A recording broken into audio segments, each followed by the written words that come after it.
Ingingo z'ingenzi zigiye kuranga aya makuru. Perezida Guta Museveni yasabye Kongo kuganira na M23. Gusa Amerika yo yatangaje ibihano hagati y'u Rwanda na Kongo. Ubusabe n'ibyifuzo bya Perezida Kisekedi.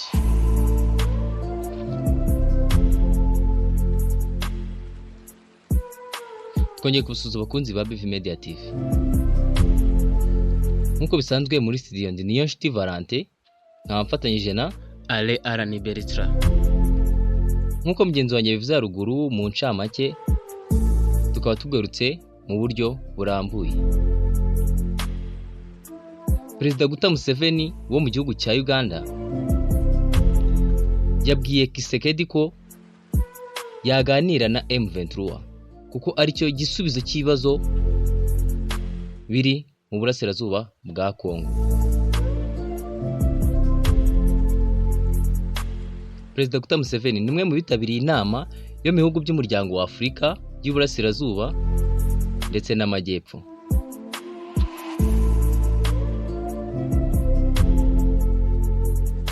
Inama yabereye muri Tanzania kuri uyu wa gatandatu.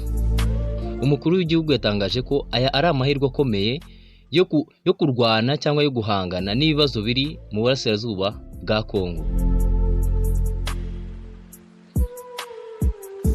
Binyuze mu biganiro hagati ya Perezida Kisekedi nabo bahanganye harimo M23, Perezida Kisekedi yavuze ko iki kibazo cyakemukira muri iyi nama yabaye kuri uyu wa gatandatu. Perezida Kisekedi yavuze ko iyi ariyo nzira yonyine yo gukemura ibibazo byugarije igihugu cye.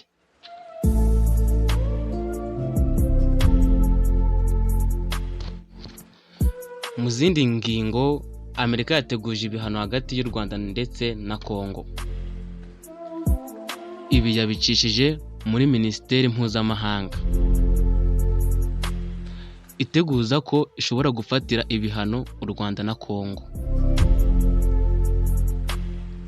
Urwandiko Minisiteri yohereje Kenya kugira ngo umutekano uboneke mu karere nuko u Rwanda rwavana igisirikare n'intwaro zikomeye mu gihugu cya Kongo. U Rwanda na Kongo bimaze igihe bitumvikana kubera intambara. Ingabo za Kongo zimaze imyaka 3 zihanganye n'umutwe wa M23.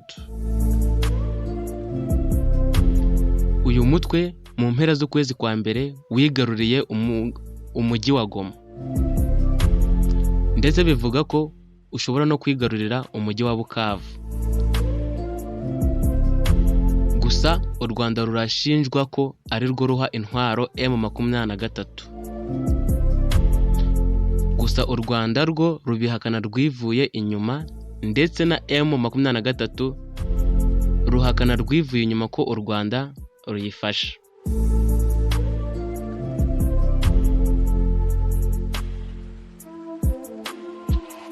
Mu byo Perezida Kisekedi asaba ni ugusubiza umujyi wa Goma.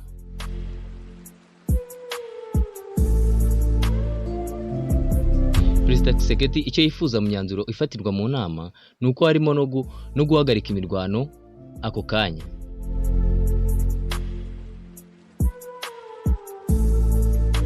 Asaba n'ibindi bihugu kwamagana u Rwanda ngo nirwo rufasha umutwe wa M23. Kandi Kisekedi yasabye u Rwanda ko rwakura ingabo ku butaka bwa Kongo.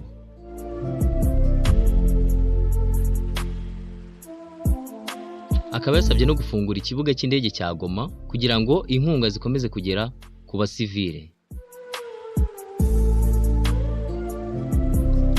Akaba asaba ko abafashe umujyi wa Goma bawusubiza leta zemewe n'amategeko.